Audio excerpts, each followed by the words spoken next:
Berikutnya marilah kita dengarkan dan simak bersama sambutan dari Kepala Pusat Pengkajian dan Pengembangan Islam Jakarta atau yang selama ini kita kenal dengan Jakarta Islamic Center. Beliau yang mulia Al-Mukarram wal Muhtaram Bapak Kiai Haji Muhyiddin Ishaq matta'anallah bituli hayatihi wa ulumihi wa nafahatihi. Kepada beliau dipersilahkan.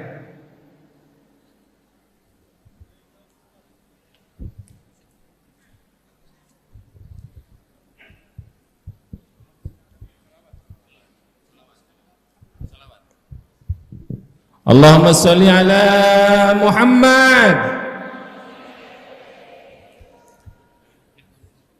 Assalamualaikum warahmatullahi wabarakatuh. Alhamdulillahi rabbil alamin wal aqibatu lil muttaqin wala udwana illa 'alal zalimin. Asyhadu an la ilaha illallah wahdahu la syarikalah wa asyhadu anna Muhammadan abduhu wa rasuluh. Allahumma salli wa sallim wa barik ala sayyidina Muhammad wa ala alihi wa sahbihi ajma'in. Subhanaka la ilma lana illa ma 'allamtana innaka antal alimul hakim. Wala haula wala quwwata illa billahil aliyil azim. Amma ba'd. Hadratil mukarramun yang terhormat Asisten Kesra Ustadz Ali Maulana,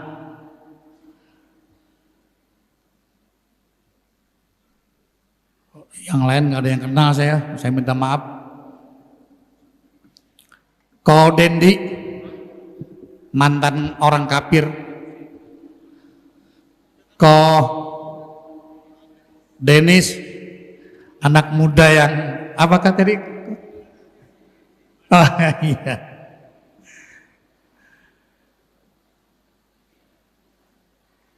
Takmir Masjid Kiai Ibnu Abidin.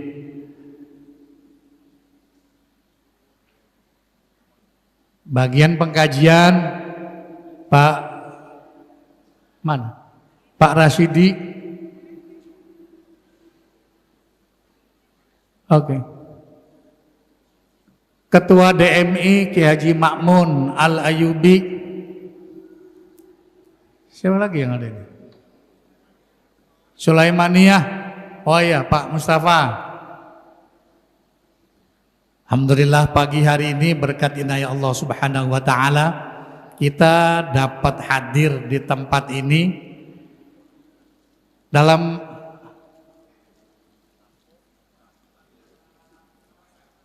Pak siapa? Pak Ferry ya. Kepala kawasan. Hah?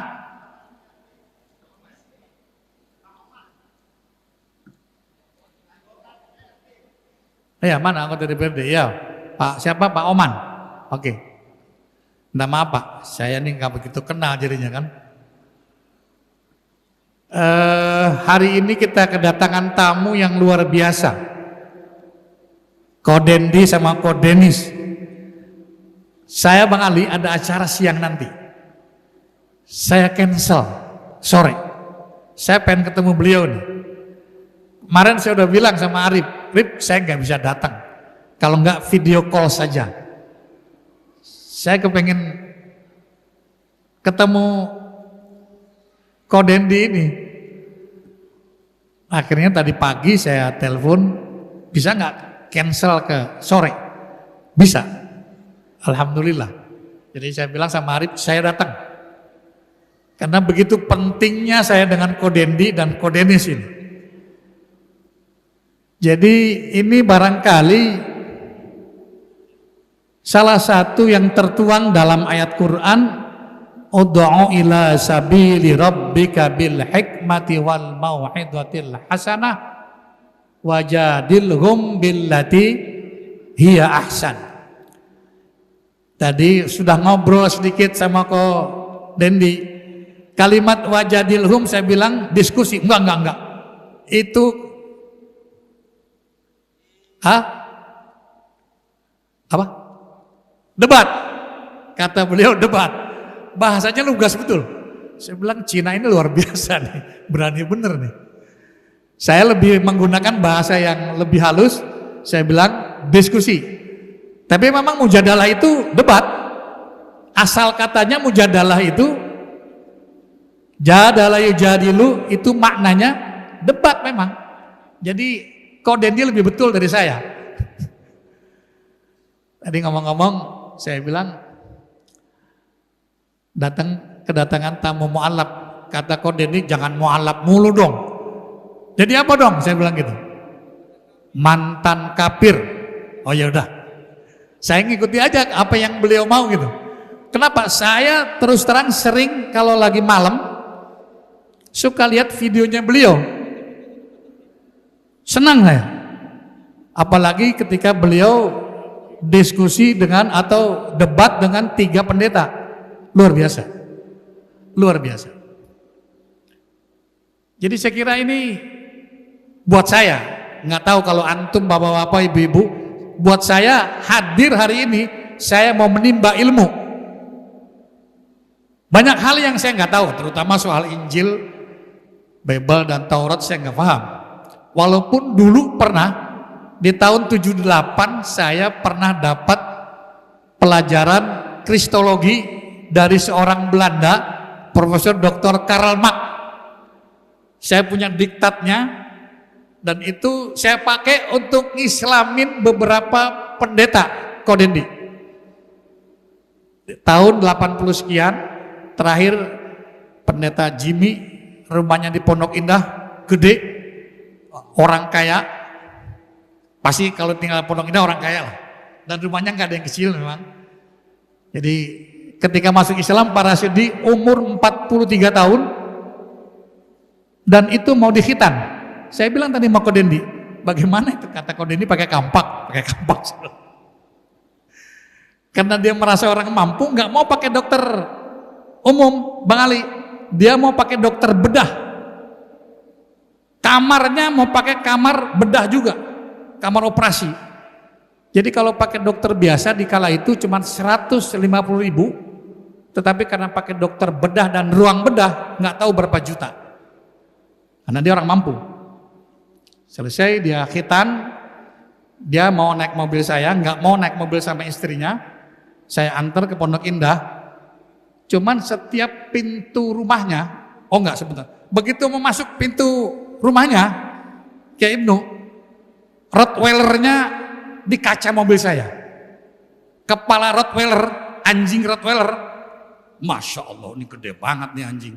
Saya bilang, Jim tolong itu anjingnya masukin dulu semuanya. Masukin, dikandangin semua, saya baru turun. Rottweiler itu di kaca mobil Bang. Oh, saya nggak berani lah turun. Dan terkenal Rottweiler itu memang anjing ganas.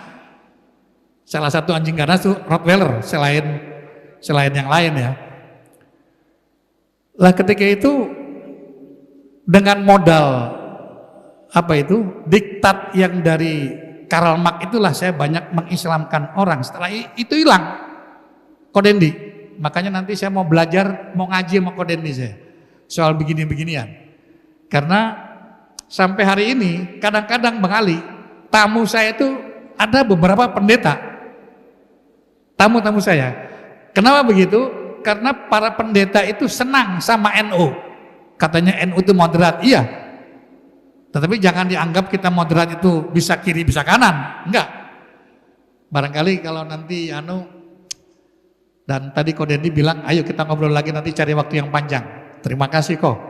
Saya ilmu ini kan banyak hal yang saya nggak paham. Seperti tadi ada terjemahan Quran yang dari Kemenak itu ada beberapa yang kelihatannya nggak pas Pak Rasyidi. Beliau ngajak ketemu Kemenag. Saya bilang saya nggak kenal. Kalau yang kemarin, Kemenag yang kemarin itu kader saya. Yakut itu kader saya. Tapi kalau yang sekarang nggak kenal saya Kiai Makmun. Mungkin Kiai Makmun yang kenal kali. Saya nggak kenal. Jadi nggak usah. Saya kira silakan cari yang lain saja. Karena ini penting. Jadi kalau memang nggak ada yang mentelaah terjemahan itu, saya kira kita semua lalai itu.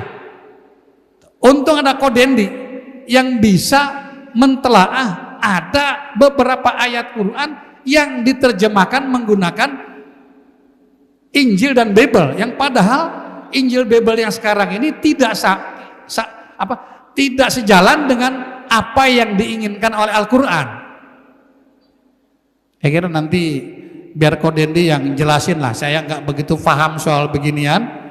Jadi ini ilmu Bang Ali Maulana. Saya sengaja datang ke tempat ini ngensel acara yang menurut saya lebih penting karena keterkaitan dengan masalah Republik.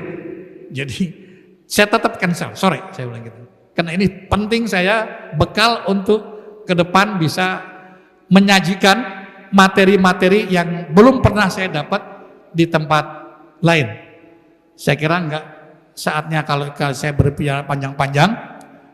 Oleh karena itu, atas nama Ketua PPJ, saya mengucapkan terima kasih Kodendi, terima kasih Kodenis sudah menyempatkan waktu. Mudah-mudahan ilmu yang antum sampaikan hari ini sangat bermanfaat untuk yang hadir dan yang tidak hadir, buat umat Islam semuanya, khususnya umat Islam yang ada di Jakarta. Demikian, lebih kurangnya mohon maaf. Wallahul muwaffiq ila aqwamit thoriq.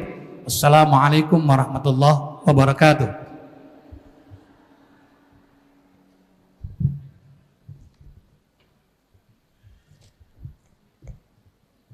Bismillahirrahmanirrahim. Assalamualaikum warahmatullahi wabarakatuh.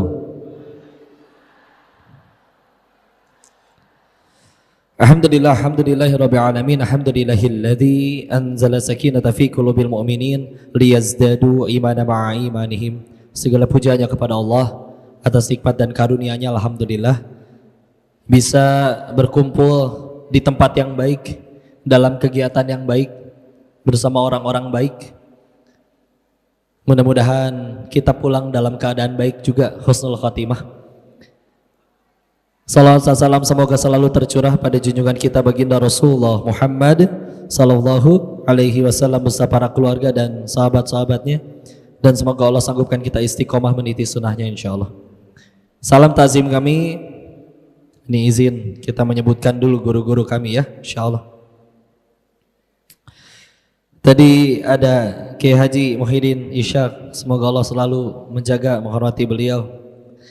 Lalu mewakili gubernur ya, diwakili oleh Asisten Kesejahteraan Rakyat Askesra Sekda Provinsi DKI Jakarta, Bapak Dr. Haji Ali Maulana Hakim SIP MSI, dan dulu mantan Amir juga Masya Allah. Semoga Allah selalu menjaga beliau Masya Allah. Kiai Haji Mamun Alayubi sebagai Ketua DMI DKI Jakarta, Kiai izin.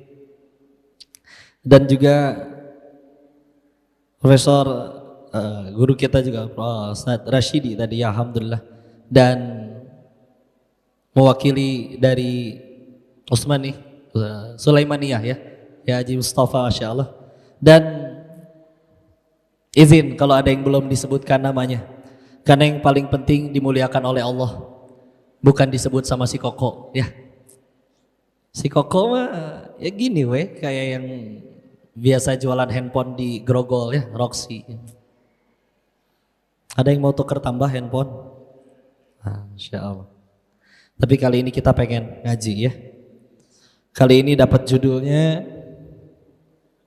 Masya Allah, The Journey of Tauhid, perjalanan menuju Tauhid. Di bawahnya ada tambahan, menjadi remaja hebat, akidah kuat. Baik istilah. Kenapa Tauhid ini menjadi penting? Kan pertanyaan paling utamanya adalah kenapa Islam? Kita nggak bisa milih, saya juga nggak milih, tahu-tahu terlahir di keluarga Tionghoa, tumbuh besar sama popoh sama nenek, doyannya daging babi dulu. Udah gitu TK sampai SMA sekolah Katolik, profesinya, kerjanya, usahanya malah pergi ke Thailand jadi bandar judi. Sekarang malah diizinin ngaji bareng sama guru-guru kita, sama orang-orang hebat, anak-anak muda calon penerus bangsa, Masya Allah. Dan kirain ternyata anak SMA semua, ternyata di belakangnya emak-emaknya juga ada ya, Masya Allah. Dan tak lain tak bukan itu cuman menegaskan maha baiknya Allah. Diri kita yang, bukan kita, maaf, diri saya yang penuh salah dan dosa ini malah diizinkan ngaji bareng dengan orang-orang baik. Aslinya nggak ada yang hebat, adanya yang ditolong Allah doang. Tapi semuanya punya tujuan yang sama, katanya semua orang pengen bahagia. Ada yang ngira kayaknya harus punya jabatan dulu, ada yang ngira kayaknya harus viral dulu, ada yang ngira kayaknya harus kaya dulu. Sehingga aslinya orang pengen kaya itu alasannya cuma satu, Pak, karena belum pernah kaya. Dah, gitu aja ya. Jadi orang Cina zaman dulu itu, Pak, nggak bisa sekolah kayak sekarang. Pilihannya kalau pengen sukses cuma dua, dagang atau ngaco-ngaco sekalian jadi penjahat. Makanya ada nasihat kayak gini, nggak harus diikutin, ini mah nasihat dari encek-encek. Kalau pengen jahat, ya gede-gede sekalian, jangan ece-ece. Karena kalau cuman, mohon maaf ya, cuman jadi coroknya, udah mah dapatnya nggak seberapa, resikonya terlalu besar. Makanya Allah ngasih contoh di Al-Quran juga Firaun. Karena mohon maaf ya, sekaya-kayanya kita nggak akan lebih kaya dari koruptor. Koruptornya nggak akan lebih kaya dari Firaun. Berkuasanya presiden zaman sekarang sama, tidak seberkuasa Firaun juga. Tapi hancur di hadapan Allah. Makanya kadang suka ada yang ngeledekin kalau anak muda nggak mau nurut sama Allah, kamu mah rugi. Rugi kenapa? Kalah sama Firaun. Maksudnya gimana? Firaun gak nurut sama Allah tapi punya segalanya. Raja iya, istri soleha, hidup sekitar 400 tahunan, seumur hidup gak pernah sakit, seumur hidup gak pernah demam, batuk aja gak pernah. Kita berkuasa enggak, disuruh-suruh wae, kaya belum, kadang kesini juga pengen minjem duit. Kecuali setiap kali kita ninggalin sholat, langsung ada transferan 3T ke rekening, pan enggak ya. Kan mendingan nurut sekalian, bismillah. Ya. Maka ya udahlah, berarti sekalian studi kasus. Aslinya perjalanan menuju tauhid itu biasanya yang udah berusaha mencoba menjawab, ada yang namanya Al-Uqdatul Kubro, 3 pertanyaan mendasar. Dari mana kita berasal? Untuk apa kita diciptakan? Setelah mati pengen kemana? Ada orang yang benar-benar memikirkan pakai akal dari mana kita berasal. Orang-orang seperti guru kita Kodonditan, Ustadz Felix. Itu benar-benar dipikirin tuh, nggak bisa kita jreng simsalabim ada, nggak bisa. Oh ada ini nih yang mencari tahu sumbernya manusia dari mana, namanya kitab suci, dicekin satu-satu sama mereka. Benar-benar dipikirin pakai akal. Cuman kalau dulu kasus Koko pribadi sederhana, saya pengen bahagia, pengen bisa nyenengin orang tua. Karena ada kondisi waktu itu, izin mohon maaf ya, waktu Koko bilang orang Cina zaman dulu pengen sukses itu caranya 2, antara dagang atau jadi ngaco. Ya memang dulu papih saya juga sempat salah jalan. Sebelum ada kasino-kasino online, dulu ayah yang punya kasino fisik, ada gedungnya di Bogor dan sekitarnya. Jadi izin mohon maaf, kan suka dibilang kalau misalkan orang tuanya baik, ngejaga hartanya halal semuanya. Nanti insya Allah anaknya baik. Terus kalau hari ini saya dianggap baik, punten. Nah, saya gede dari duit judi ya. Makanan sekolahnya. Maka bisa jadi ini mah doa orang aja. Mungkin air mata orang tua, entah siapa. Atau mungkin dulu pernah jahatin orang, yang dijahatin ternyata orang baik. Bukannya balas dengan keburukan, bukannya doain yang buruk-buruk, malah ngedoain, ya Allah semoga dia dapat hidayah. Allah pengen orang itu dapat pahala jariah. Jadi yang didoain sekarang lagi ngaji, orangnya mungkin udah meninggal. Atau mungkin lagi tidur di rumah. Tanpa harus kesana kesini tapi dapat pahala jariahnya. Gak harus ribet di foto-foto sana sini, dapat pahala jariahnya. Udah, gak ada kebaikan pada diri ini. Kalau ada pun datangnya dari Allah. Ya. Singkat cerita, ya udah kayaknya kalau pengen bahagia, dulu ada kondisi mohon maaf ya, ayah sakit, ada hutang dengan jumlah besar, dan juga anak pertama dari 4 bersaudara. Jadi gimana caranya pengen bantu mereka. Cuman gimana dompet anak SMA, kuliah juga, kalau nggak ketolong beasiswa mah. Alhamdulillah karena dulu dikasih taunya nakal boleh, goblok jangan katanya. Jadi mesti gimana sengaco-ngaconya mesti harus ikut. Ini alhamdulillah olimpiade biologi atau apapun itu. Ya. Tapi lemah iman, sederhana. Gimana caranya bantu ngelunasin hutang-hutang dan segala macam kalau nggak punya duit. Tahu-tahu singkat cerita diajakinlah ke Thailand. Awalnya kerja jadi apa? IT, karena kuliahnya IT. Di mana? Di kasino online, tempat judi online. Selama 2 tahun, gaji gak usah ditanya, gede lah. Untuk umur 20 tahunan dapat gaji bersih 20 jutaan sebulan mah lumayan. Belum uang makan, belum apartemennya lagi. Setelah 2 tahun berhenti. Kenapa berhenti? Karena buka kasino sendiri, ya tambah ngaco. Kerjasama sama orang Hong Kong, mafia betulan. Backingan kami waktu itu wakil Perdana Menteri Kamboja. Dan punten ya, ini mah oknum. Tiap bulan kami harus setor 3-4 miliar sebulan untuk supaya nggak ditutup ya. Karena kalau kadang ditanya, kok apakah judi online ini tidak bisa hilang? Bukan gak bisa, tapi ada pihak yang gak mau hilang gitu aja. Karena kuenya terlalu besar bos.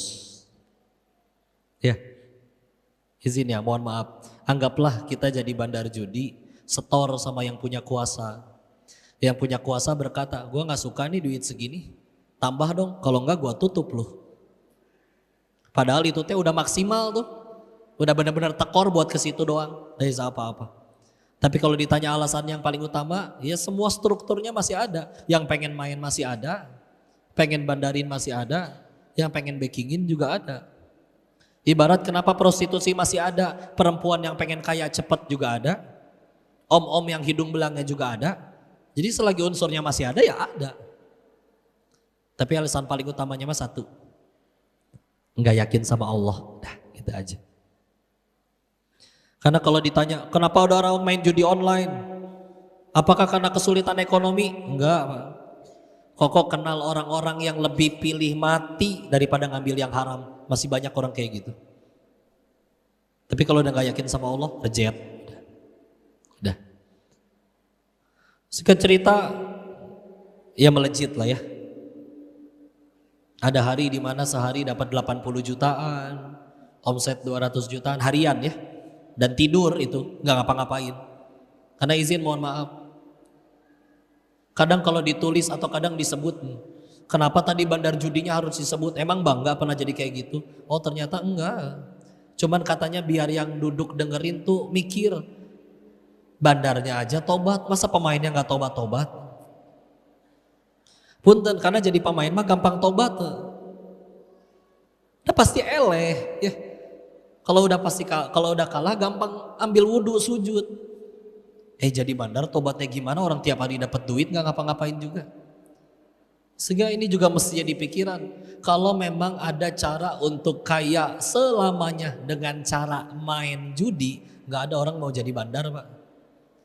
Ngapain bela-belain jauh ke Kamboja, perbatasan Thailand sama Kamboja, dengan segala resikonya. Orang rebutan lapak di pasar aja bisa bunuh-bunuhan kok, apalagi bisnis haram miliaran.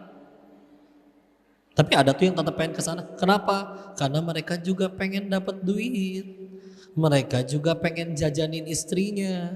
Mereka juga pengen sekolahin anaknya. Bahkan mohon maaf, mungkin mereka juga pengen jajanin selingkuhannya. Jadi nyari di mana cara supaya dapat duit pasti. Makanya mereka milih jadi bandar. Karena nyeting hari ini siapa menang siapa kalah. Bermain menjadi Tuhan ngatur rezeki orang. Sehingga ini juga jadi efek samping, mohon maaf ya. Ada orang yang berkata kayak gini kok. Semua agama ngajarin kebaikan kok. Oke. Saya tanya balik. Kebaikannya menurut standar siapa dulu, Bos? Karena kalau setiap orang punya standar kebaikan masing-masing, semua bandar judi di sana ngomong, gua dosa apa? Pemain gua nggak ada yang gua paksa. Dia depo sendiri. Menang juga gua bayar. Jadi gue zolimnya belah mana? Gitu katanya. Bahkan mohon maaf ya, di Thailand terkenal sama banyak, saya perhalus ya, hybrid lah ya. Atasnya cewek, bawahnya laki, hybrid kan? Hybrid. Orang Jawa bilangnya Laura, lanang ora wadon ora. Ya. Kenapa coba banyak yang kayak gitu? Pertamanya contoh, laki-laki malas sekolah, gak mau belajar. Lulus sih lulus, tapi tahu-tahu ketemu dengan kerasnya nyari duit, harus biayain hidup. Pas lagi capek nyari duit, stres, dia lihat Instagram, kenapa temen dia yang cewek sama-sama malas belajar kok sekarang duitnya banyak, handphonenya bobanya 3, kemana-mana jalan-jalan ke luar negeri terus. Dia ternyata berpikir, wow, ternyata perempuan makin bandel makin gampang dapat duit, laki-laki makin bandel makin ngabisin duit. Perempuan, mohon maaf ya, kalau nggak peduli halal haram, dia dandan cantik, ada om-om yang mau ngasih dia duit. Kayak kita lelaki kumisan, siapa mau ngasih kita duit? Akhirnya dia berpikir, aha, bagaimana kalau aku jadi seperti mereka? Operasi. Dan mereka akan bertanya, gua dosa apa? Duit gua. Dokternya gua bayar. Bayarannya dia suka. Kalaupun sakit gua rela. Anggap setelah akhirnya mohon maaf jadi hybrid, terus jualan, mohon maaf ya, jual diri. Pelanggannya gak ada yang gua paksa. Dia sama-sama naksir. Cuman bedanya dia pengen ngasih gua duit. Gua zolimnya belah mana? Dan jangan aneh kalau mohon maaf ya, mereka tiap minggu masih ngasih duit ke orang tuanya, sepekan sekali masih ke tempat ibadahnya. Ini salah satu menangnya Islam, Mbak. Mereka ngakunya jadi orang baik, tapi baiknya menurut standar sendiri. Kita baiknya menurut siapa? Syariat, gak boleh enggak. Wah enak nih, keluar duit 1,5 juta bisa dapat motor, tapi harus riba. Kata Allah jangan, gak baik. Walaupun menurut manusianya baik. Nah, efek samping di mana ketika semua agama ngajarin kebaikan, tapi baiknya menurut standar masing-masing, repot. Sedangkan kita semua sepakat kan, perjudian dan prostitusi bukanlah hal yang baik. Bagi pelakunya mereka gak ngerasa salah. Yang satu. Maka punten ya, apa yang dirasa waktu itu, jadi minimal ada 3 kesimpulan. 1, Pak, Bu, adik-adik yang dihormati Allah, selagi judulnya dunia masih bisa bosen. Kalau kalian hari ini dapat duit 100 juta, senang tidak? Senang. Tapi kalau coba kalian rasakan terima duit 100 juta setiap hari, demi Allah bisa bosen. Kalau ada yang komen, masa iya kok terima duit 100 juta tiap hari bisa bosan? Berarti dia belum pernah sekaya itu. Udah gitu aja. Maka ketika bosan, jenuh, gelisah, apa yang terjadi? Si bodoh ini berpikir, kayaknya saya cuma kurang kaya deh. Gaul sama yang lebih kaya, bandar-bandar judi yang lebih gede. Oh, masalahnya lebih aneh-aneh. Contoh ya, lagi makan di restoran mewah, ya kayak di Indo lah. Restoran mewah di seberangnya masih ada pecel lele lah, atau warung tenda. Dia tiba-tiba nunjuk ke yang di warung tenda, ngeliat ada seorang ibu yang lagi disuapin itu jeruk sama anaknya. Dikupasin, serabut putihnya dicabutin, diantirin ke bibir ibunya. Dan ketika ibunya selesai ngunyah, tangan anaknya udah standby di bawah mulut ibunya buat nerima buangan bijinya. Itu konglomerat dari judi nunjuk. Anak gua gak pernah kayak begitu tuh. Kita sok-sokan menghibur ya gak? Anak lu kan kuliah di London, kuliah di Jerman, ya. Ditelepon di reject. Kalau misalkan minta duit baru dia nelpon, dasar anak kurang ajar, gitu katanya. Ya. Ya, selamat datang kepada ya kita taunya Bapak Pasya ungu ya. Ternyata tidak ungu. Ya. Alhamdulillah.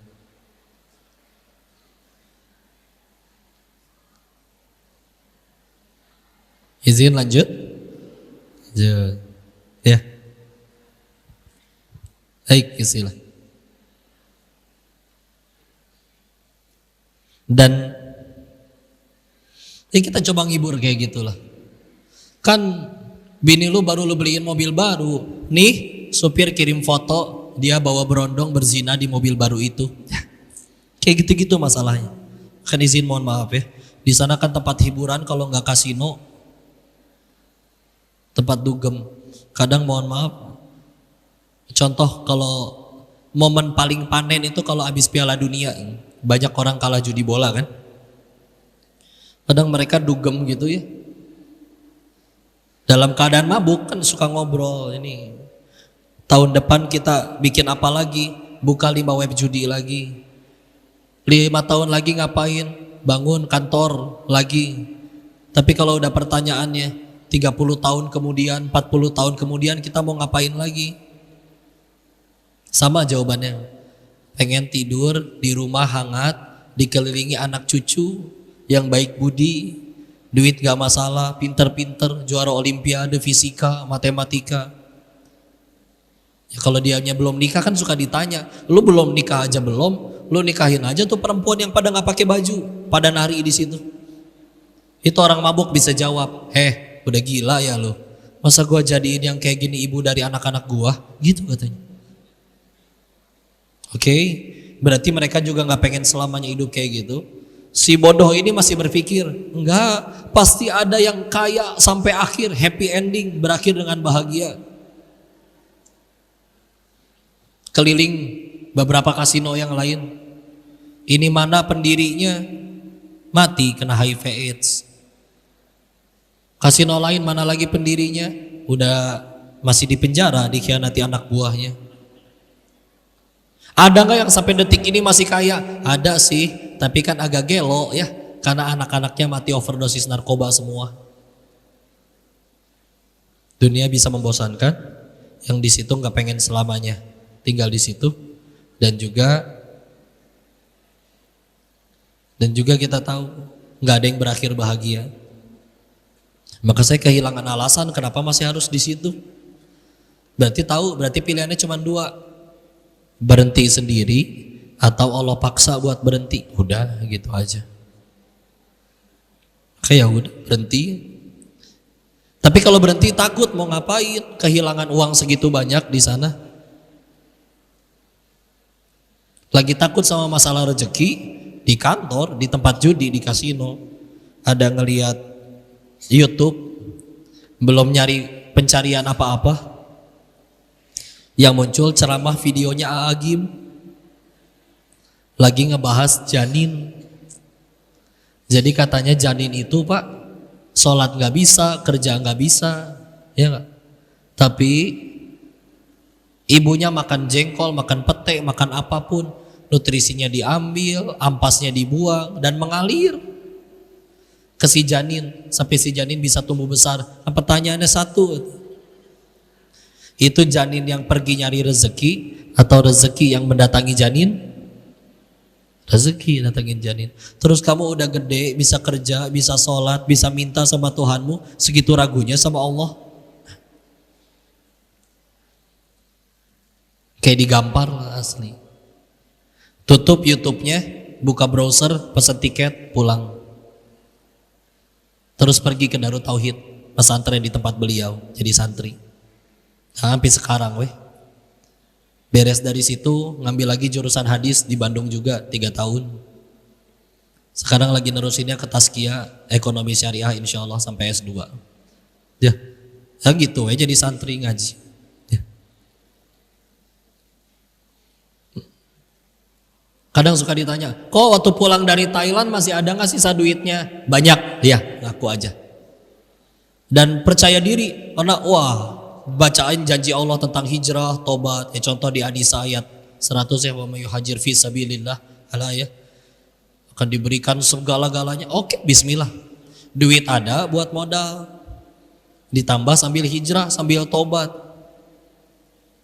Terus ini mah ngelamun ya. Mungkin kata Allahnya kayak begini. Katanya mau tobat. Masa sisa uang haramnya nggak dibuang?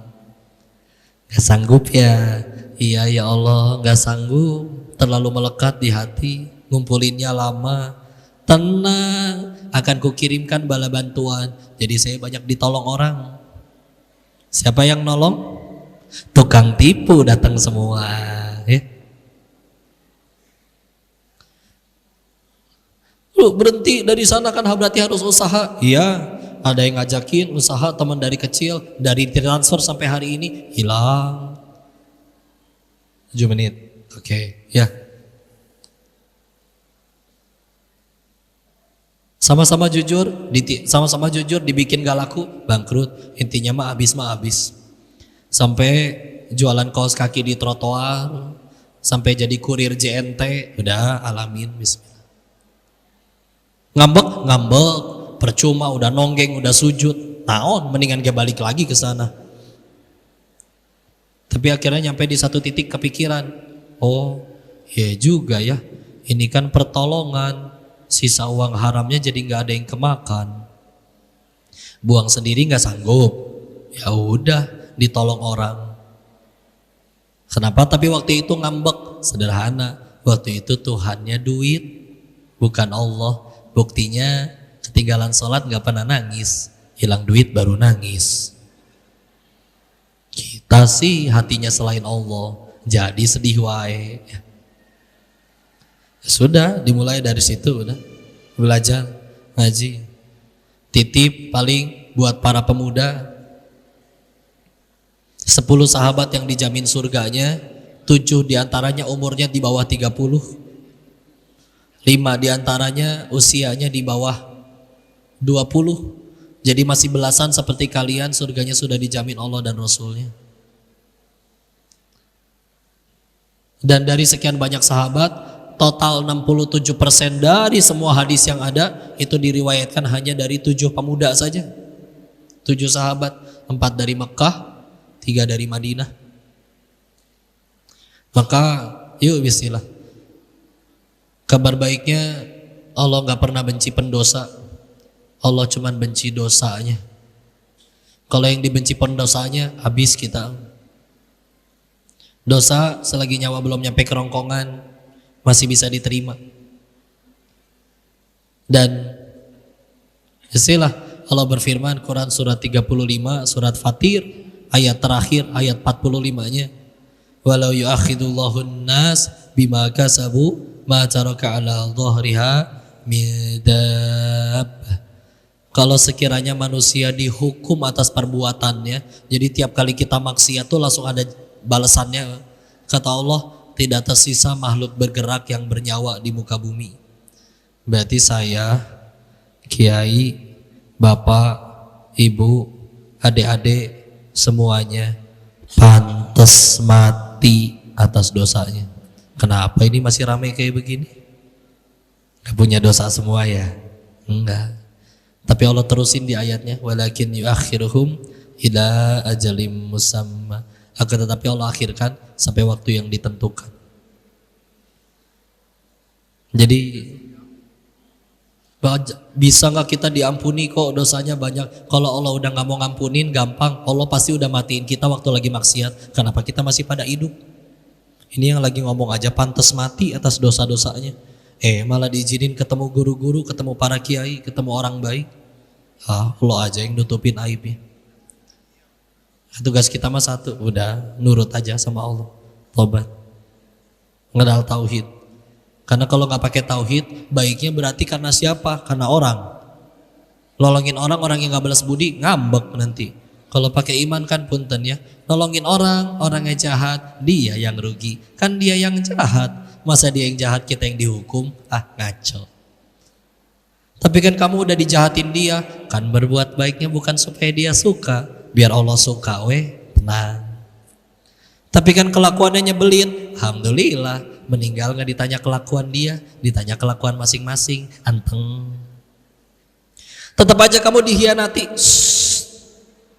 Saya mah bakal mati, cita-cita ke surga.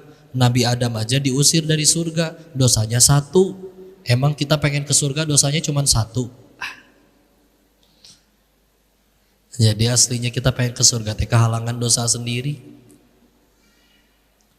Ibadah kurang, sholat lupa rakaat wae, zuhur 2:30, asar 5:30, subuh sebangunnya. Kita ge kuliah kulhu deui. Sekalinya gantiin atau ina.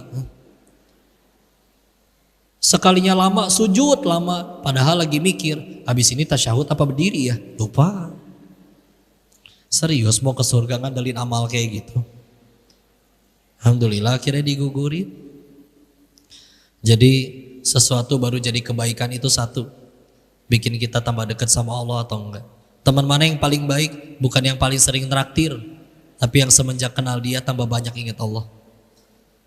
Kerjaan mana yang paling baik? Bukan yang paling gede gajinya, tapi yang semenjak kerja di situ tambah banyak sujudnya. Udah gitu aja. Koruptor 10, ketangkep 1, ngambek. Kenapa teman saya yang 9 gak ditangkep? Begitu dibebasin, diwawancara lagi. Gimana perasaannya setelah dihukum? Wajahnya udah beda dan menjawab, alhamdulillah. Kok alhamdulillah? Waktu ditangkap ngambek. 1, gara-gara ditangkap saya jadi berhenti nyolong. Coba kalau gak pernah ditangkap, mungkin sampai hari ini masih jadi maling. 2, jadi kenal Allah, karena di penjara mah pengajian doang, di luar mah banyak yang ngajak macam-macam. 3, lumayan DP gugurin dosa. Kebayang saya nyolong melulu tapi nggak pernah dihukum, repot. Oh iya, tolong bilangin sama yang waktu itu laporin saya ya, makasih gitu. Maaf saya nggak bisa balas apa-apa, mudah-mudahan saya bisa jadi pahala jariah bagi beliau. Enak. Kenapa beda begini? Kenapa nggak nganggap lagi? Iya kan waktu ditangkap Tuhannya saya duit. Buktinya ketinggalan sholat gak pernah nangis. Hilang duit baru nangis. Gitu aja gitu. Kok kenapa ada yang korupsi nyolong tidak dihukum? Kata siapa tidak diazab? Bisa jadi ditunda. Lebih repot kalau dibalasnya setelah mati. Mendingan sekarang-sekarang. Jadi azab itu gak melulu dalam bentuk kusta sekujur tubuh atau giliran lagi jalan kepleset masuk ke dalam truk molen. Enggak, itu mah di Indosiar doang. Tapi yang lebih bahaya dari itu adalah Allah biarkan dia maksiat tanpa ada perasaan bersalah. Ajib. Ya, berarti seolah hidup hanya untuk nambah kuota siksaan doang. Rugi. Ya, udah dikasih tanda. Udahan katanya. Kita lanjutkan kepada guru-guru kita yang lain ya. Bismillah, mudah-mudahan ada manfaatnya dan mudah-mudahan sekali lagi ini ngajinya baru sukses ketika pulang dari sini tambah dekat sama Allah, Bukan berhasil foto sama yang bicara. Karena yang bicara jangankan nyelamatin orang ke surga, nyelamatin dirinya sendiri aja belum tentu bisa. Istilah. Mudah-mudahan Allah berkahi kita ya. Wabillahi taufiq wal hidayah. Assalamualaikum warahmatullahi wabarakatuh.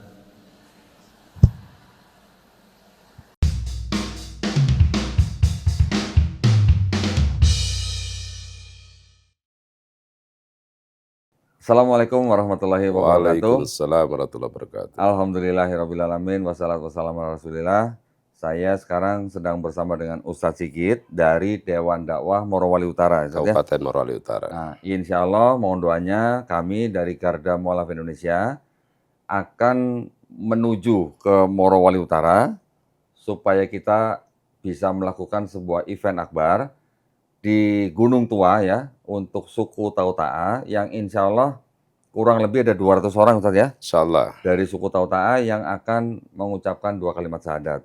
Ustaz Sigit inilah yang membangun peradaban di sana dan kami mengajak para pemirsa untuk mengambil bagian dalam hal ini ya dengan mengirimkan ke nomor rekening yang tertera di bawah ini dengan kode transfer 200 ya. Barakallahu fikum wabillahi taufiq wal hidayah. Wassalamualaikum warahmatullahi wabarakatuh. Waalaikumsalam warahmatullahi wabarakatuh. Innal hamdalillah nahmaduhu wa nasta'inuhu wa nastaghfiruh wa na'udzubillahi min shururi anfusina wa min sayyiati a'malina may yahdihillahu fala mudhillalah wa may yudlil fala hadiyalah. Asyhadu an la ilaha illallah wahdahu la syarikalah wa asyhadu anna Muhammadan abduhu wa rasuluh. Allahumma shalli wa sallim wa barik ala sayyidina Muhammadin wa ala alihi wa sahbihi ajmain. Amma ba'd. Alhamdulillah senang sekali saya bisa berada di Jakarta Islamic Center. Terima kasih banyak atas undangannya daripada pengurus, semua pengurus Jakarta Islamic Center. Semoga Allah SWT melindungi dan merahmati kita semua ya. Amin ya rabbal alamin. Guru-guru kita yang tidak dapat saya sebutkan satu persatu, karena saya diberi waktu hanya 20 menit ini. Masya Allah. 20 menit ngomong apa? Ya, jadi 1 jam katanya, Masya Allah, kata guru nih. Sudah mau azan. Ya, nanti setelah azan kita bisa lanjut ya. Baik, saya berterima kasih bisa berjumpa dengan orang-orang baik semuanya yang ada dalam Jakarta Islamic Center. Dan juga hari ini kita memperingati Hari Guru Nasional ya. Masya Allah, semoga guru-guru di Indonesia makin sejahtera. Amin. Wah, guru-gurunya udah pada pulang ini kayaknya. Baik, saya dalam kapasitas sebagai kristolog, saya bergabung dengan 2 yayasan. Ya, yang pertama Yayasan Pembina Mualaf at-Tauhid yang berpusat di Surabaya. Yang kedua Yayasan Garda Mualaf Indonesia. Kedua yayasan kami ini bergerak di bidang perang pemikiran ya. Jadi kalau tadi Yai bilang berdiskusi, enggak Yai, debat aja Yai. Karena saya di kedua yayasan tersebut saya diberi tugas ya. Saya diberi tugas, saya harus berdebat dengan para pendeta setahun minimal 2 kali. Berdebatnya tatap muka gitu ya. Dari 2022 sudah kami lakukan berdebat di beberapa kota, tapi tahun ini saya nggak dapat lawan debat ya guys. Saya nggak tahu kenapa. Sudah ada pendeta yang awalnya sudah mau berdebat tahun ini, sudah ditentukan tanggalnya 29 Agustus, pendeta dari Kupang, namanya Pendeta Mel Atok. Tapi setelah dia disuruh tanda tangan surat perjanjian, karena semua kita yang fasilitasin, dia akhirnya mundur, padahal dibayarin semua, ya. Saya nggak tahu alasan utamanya apa, tapi katanya dilarang oleh Dewan Gereja, katanya. Jadi mereka memang mungkin sekarang menghindari perdebatan, karena apa? Karena saya dan teman-teman mengumpulkan sebanyak mungkin perbedaan-perbedaan yang ada di dalam kitab mereka, ya.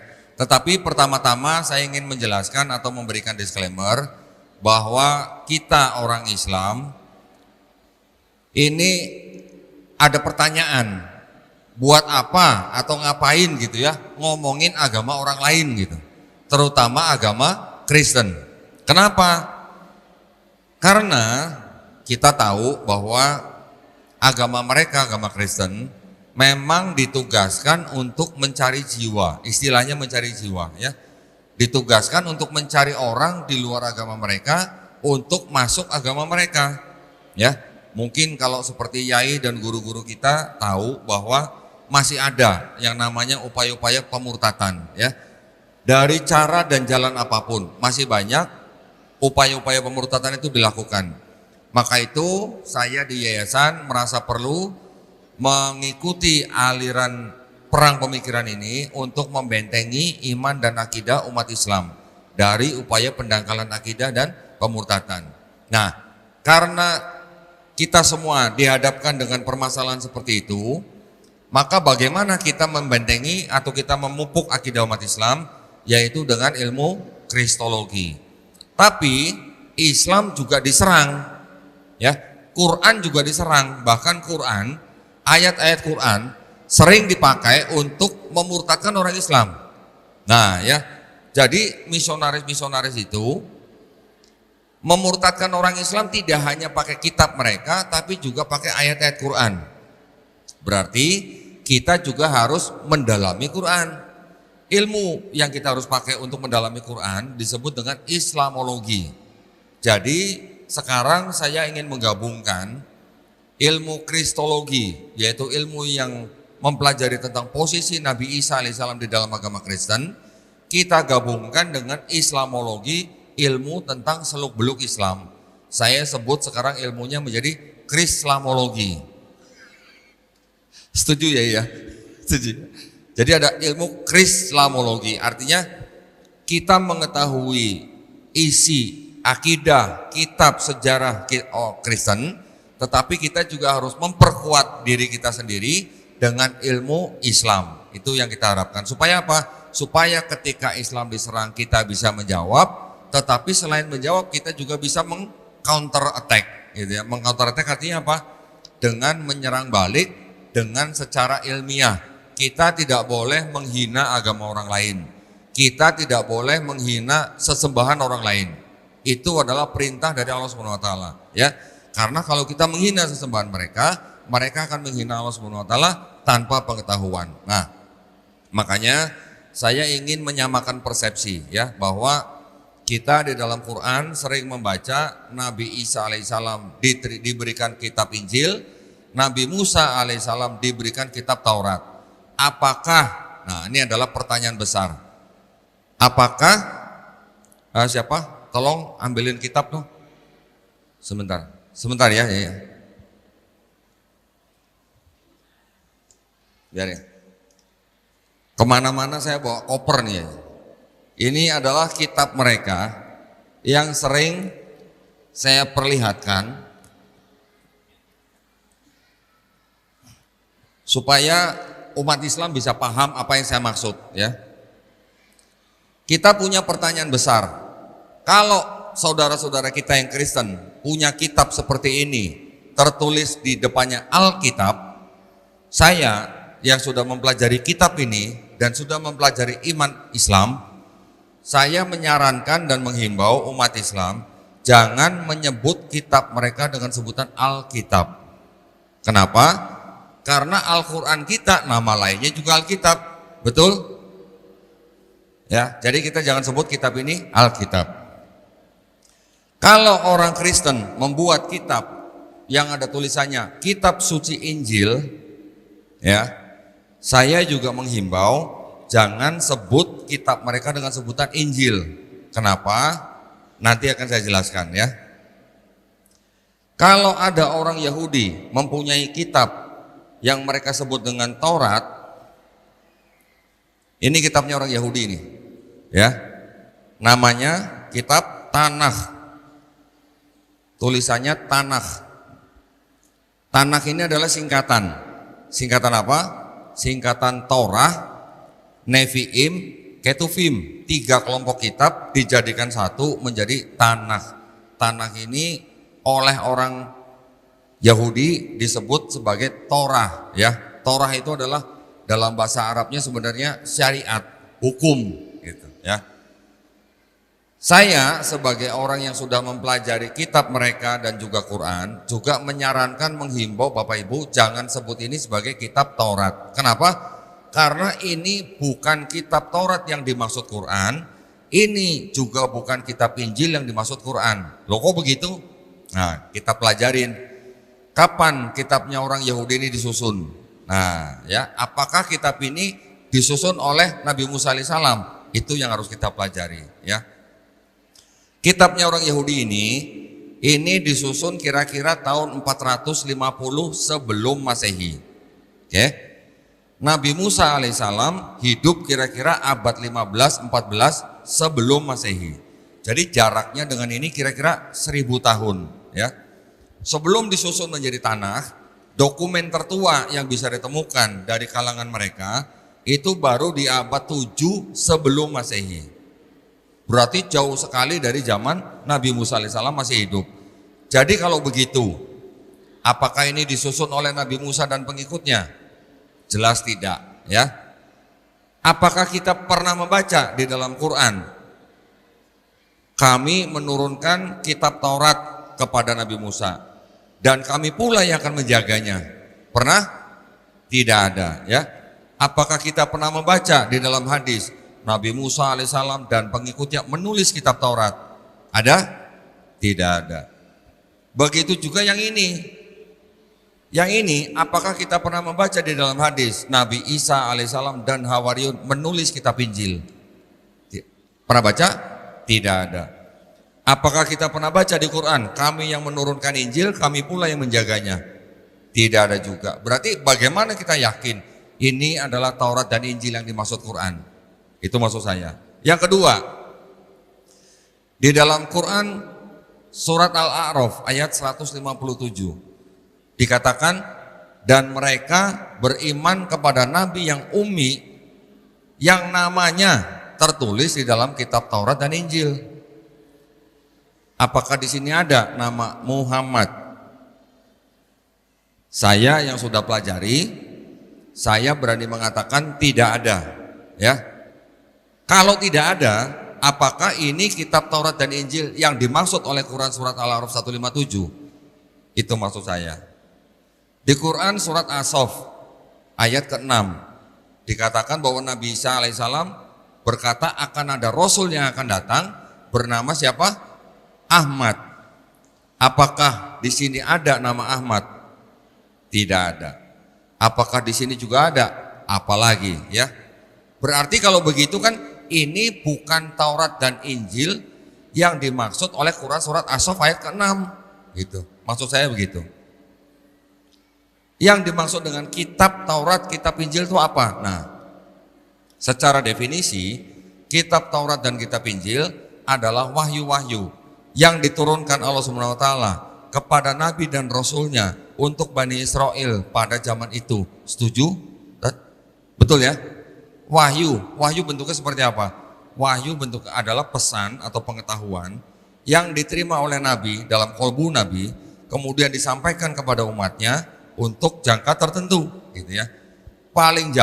Yang paling jauh bisa kita imani sebagai kitab Taurat adalah ketika Nabi Musa alaihissalam memahat di atas 2 loh batu, yang mana ketika Nabi Musa alaihissalam melihat Bani Israel menyembah patung sapi, kedua loh batu itu dihancurkan. Paling jauh hanya itu, ya, yang berupa fisik.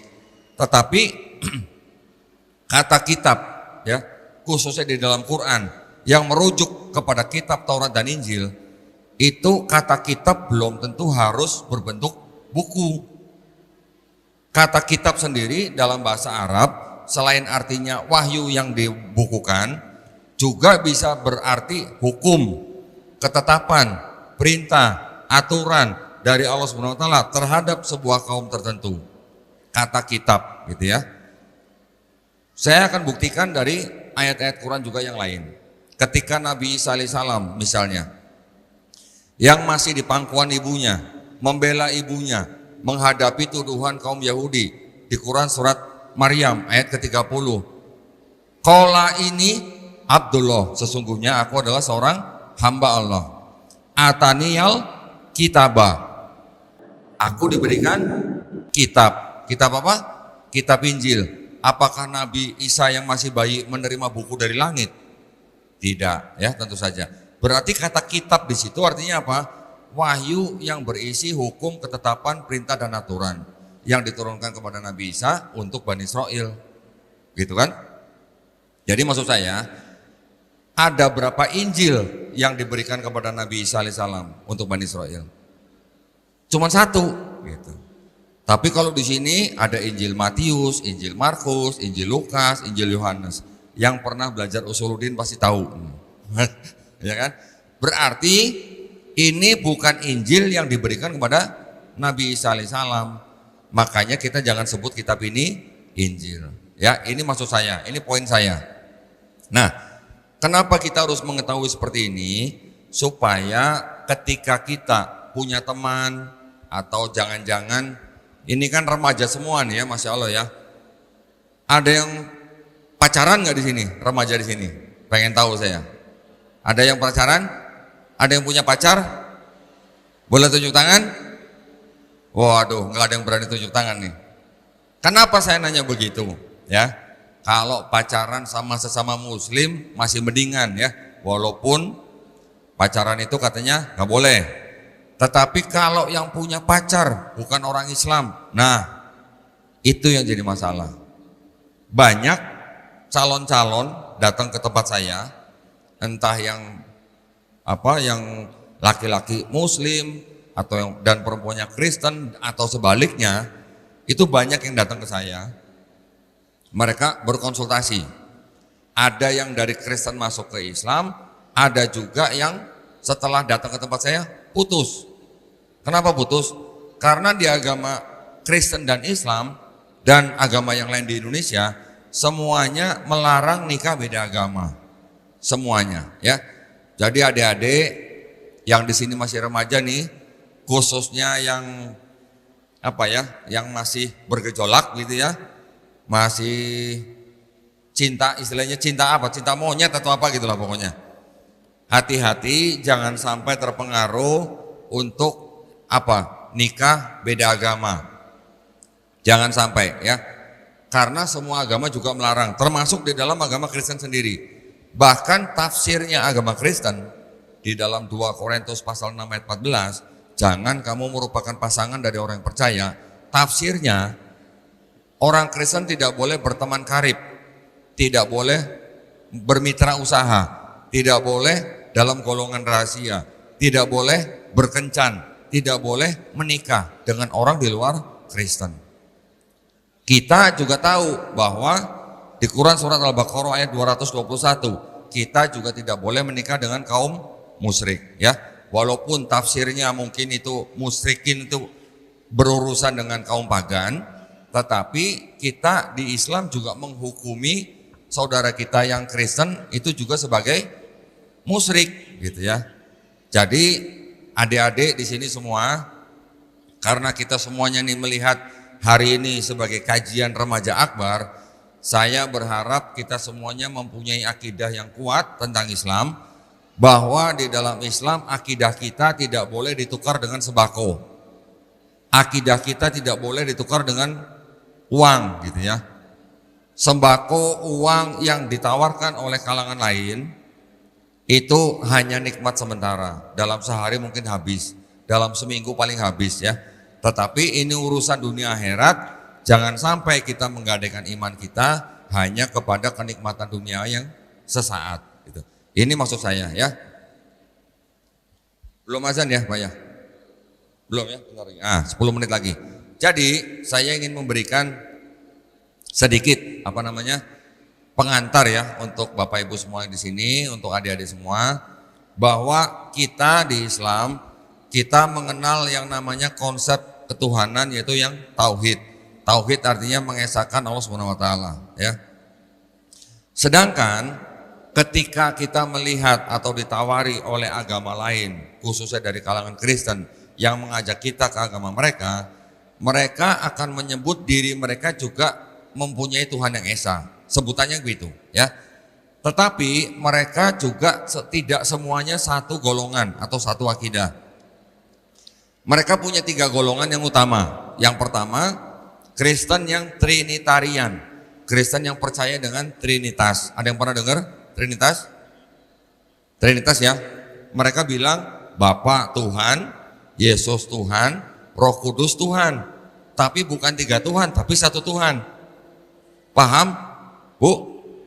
Paham? Wah, curiga saya kalau paham nih, ya. Bapa Tuhan, Yesus Tuhan, Roh Kudus Tuhan, tapi bukan 3 tapi 1 Tuhan. Paham, Bu? Mulai pusing. Ya.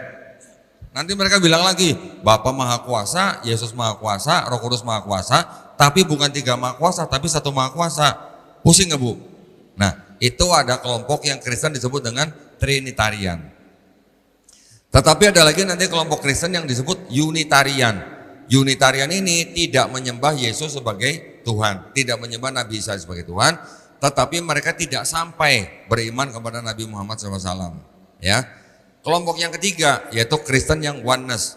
Kristen oneness ini menganggap Bapa atau Tuhan itu adalah Yesus, Yesus adalah Bapa, 1 pribadi, bukan 3 pribadi. Nah, ketiga kelompok Kristen ini sebenarnya sudah dibantah oleh Quran.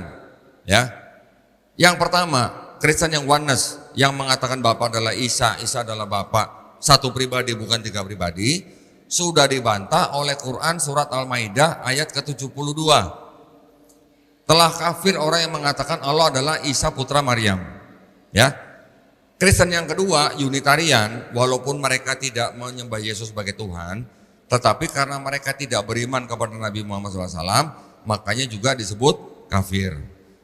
Kristen yang ketiga, yang pertama tadi yang Trinitarian, yang percaya dengan Trinitas, ini juga sudah dibantah oleh Quran surat Al-Maidah ayat ke-73. Sungguh telah kafir orang yang mengatakan Allah adalah salah satu dari yang 3. Ya. Jadi ini sudah dibantah semua. Bahkan ada Kristen yang sekarang sudah punah yang menyembah Maria sebagai Tuhan, dibantah di Quran surat Al-Maidah ayat ke-116. Ketika Allah Subhanahu wa taala insya Allah bertanya kepada Nabi Isa alaihissalam, apakah kamu pernah menjadikan dirimu selain aku dan ibumu menjadi sesembahan? Ya. Dulu abad 4 ada Kristen yang juga menyembah Maria sebagai Tuhan. Kelompoknya disebut sebagai kelompok Koliridianisme. Ya. Jadi Quran tidak pernah salah ya mengkritik atau membantah konsep ketuhanan di dalam kalangan Kristen yang berbeda-beda. Jadi Kristen pun itu kelompok akidahnya juga berbeda-beda. Tidak semuanya Trinitas, tidak semua Unitarian, dan tidak semuanya oneness. Jadi Quran bukan gak paham, semuanya dibantah. Orang Kristen bilang, itu Quran kok membahas Trinitas, Allah, Nabi Isa, dan Maryam. Salah. Kalau di Kristen, Trinitas itu Bapa, Yesus, dan Roh Kudus. Bukan salah, Quran membantah Kristen yang zaman dulu, yang timbul di abad keempat, timbulnya malah di Arab Saudi, namanya Koliridianisme. Ya, kalau yang Trinitas itu dibantah di Quran surat Al-Maidah ayat ke-73. Jadi maksud saya, kalau kita paham dengan akidah mereka, kalau kita paham dengan kitab mereka, insya Allah kita tidak akan mudah dimurtadkan. Ya, kalau masalah zakat, masalah ekonomi buat orang-orang Islam yang masih rendah, nah itu tadi tugasnya Pak Bang Pasaungu tadi harusnya ya, untuk meningkatkan taraf ekonomi masyarakat Islam, itu tugasnya wakil kita di DPR. Jadi kita punya bidang masing-masing nih, kita punya peran masing-masing ya. Panitia Jakarta Islamic Center hari ini top ya, sudah mengundang Ustadz Dennis Lim. Dennis Lim ini remaja Gen Z ya kan. Kalau tadi Pasaungu itu adalah remaja milenial, betul ya.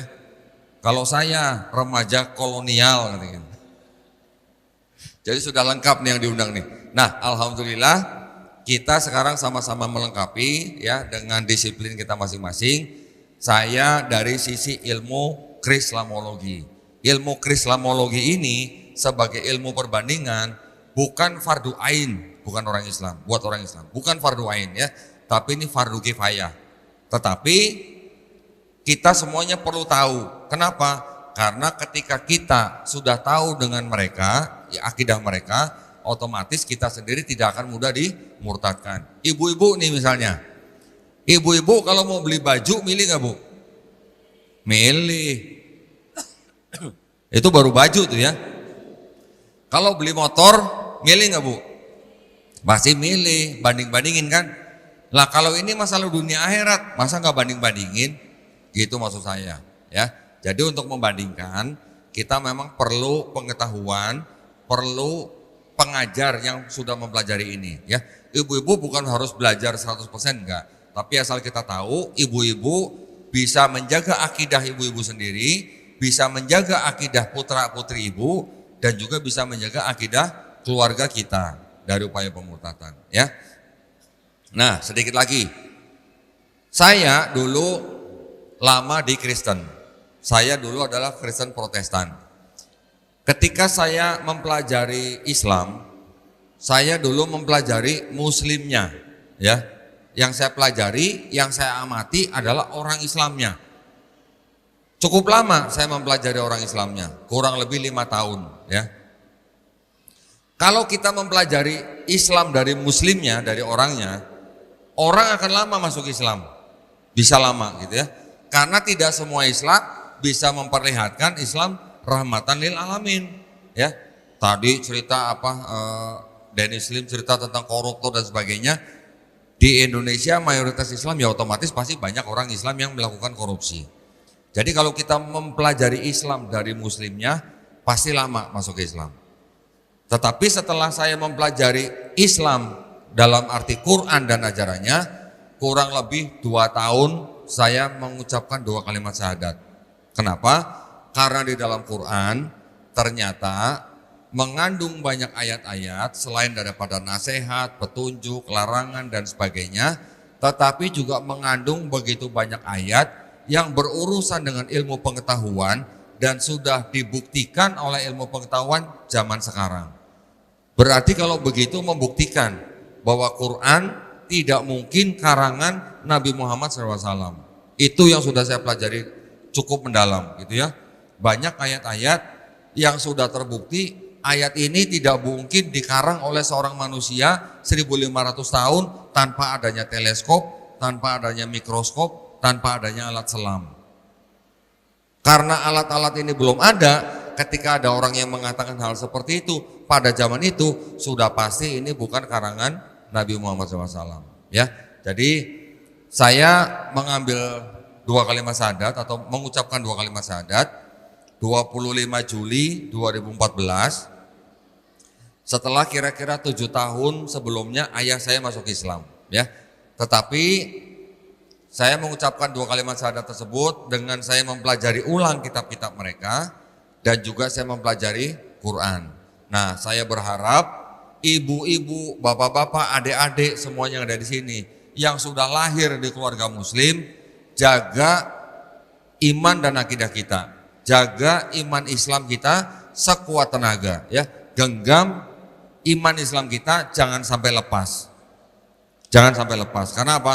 Karena Islam dengan Qur'annya sudah merupakan kebenaran yang absolut. Itu yang saya cari selama sekian tahun, ya.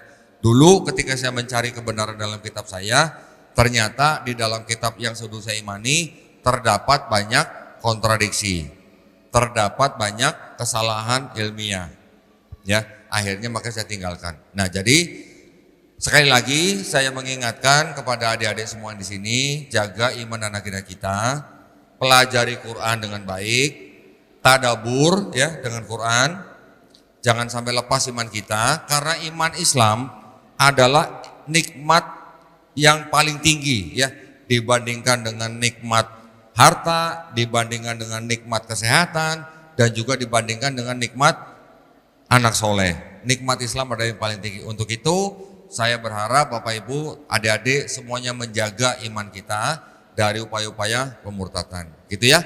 Saya berdoa mudah-mudahan kita semua dilindungi dan dirahmati Allah Subhanahu wa taala, dan insya Allah kita dijadikan golongan manusia yang beriman kepada apa yang sudah diturunkan Allah Subhanahu wa taala melalui Rasulnya, dan insya Allah kita dijadikan golongan manusia yang menjadi saksi keesaan Allah Subhanahu wa taala. Mohon maaf jika ada kekurangan. Wabillahi taufiq wal hidayah. Wassalamualaikum warahmatullahi wabarakatuh.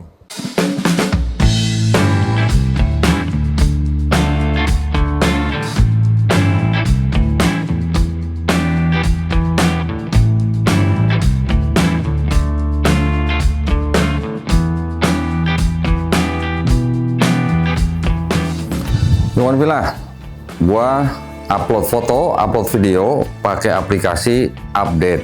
Makanya install update kalau nggak mau kudet.